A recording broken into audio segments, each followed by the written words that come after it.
Hi, my name is Christy McConnell, and I'm one of the authors of this new book, Lesson Planning with Purpose, 5 Approaches to Curriculum Design. So we've provided just a few short videos for each of the chapters of the book, just to introduce them and give you a sense of what's to come. This book is for teachers, teacher educators, pre-service teachers, also administrators, parents who are homeschooling, anyone who's involved in the educational enterprise. This can be appropriate for kindergarten through 12th grade, as well as higher education. So we have a wide audience intended for this book. And really our goal is to help all teachers and educators create meaningful experiences for their students as well as for themselves. So we invite you to dive in and let us know what you think. We are posting lesson plans and all sorts of content on our website so that this book will continue to evolve with feedback and input from the educational community. So in the text, we provide 5 different approaches to lesson planning. And some people might not want to think about lesson planning. Some people might think it's boring or just something that you have to do. But we try to provide ways that teachers can really have fun with lesson planning and their creativity and intelligence can be unleashed. So of these 5 methods, we start with behaviorism, which is focused on skill development. Then we talk about constructivism, which is focused on meaning making and students constructing their own meaning around ideas. Then we talk about the aesthetic, which is really focused on engagement. Then we talk about the ecological approach, which is focused on connectedness. And then finally, the integrated social emotional approach, which is focused on ensuring safety in the classroom and that students are developing as human beings alongside learning content. So within this text and in chapter 1, we also talk quite a lot about the instructional arc.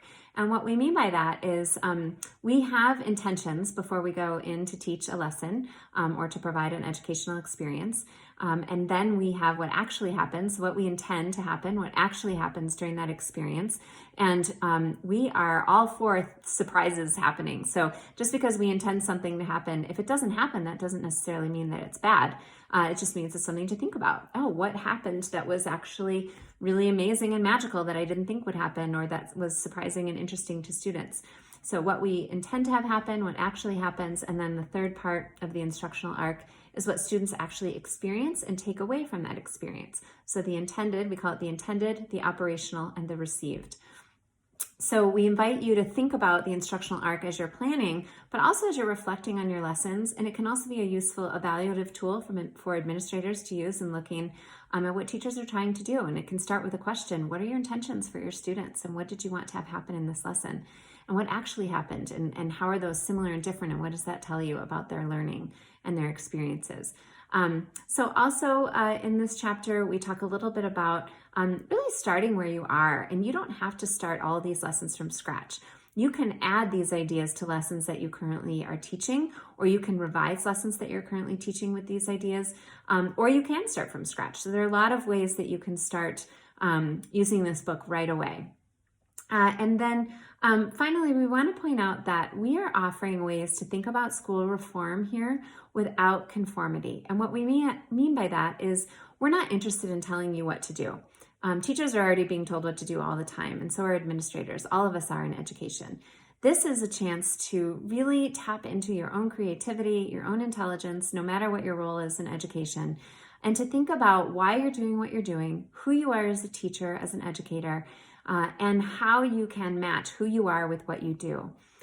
This is all part of what we call perceptive teaching, and where you're trying to think about your own cultural identity, yourself as a cultural being, and how that interfaces with all of the other cultures in your classrooms and in whatever educational situations you're in. And to really think about how who we are influences and informs what we do every day in the classroom, or as an administrator, as a parent. So we invite you to think about those big ideas throughout the text, and we're really interested in you sharing with us your experiences after you read the text and try some of the ideas. And we'd love to share some of your lesson plans and ideas on our website as this all continues to evolve. So welcome, enjoy. We're so glad that you picked up a copy of the book, and we look forward to hearing from you.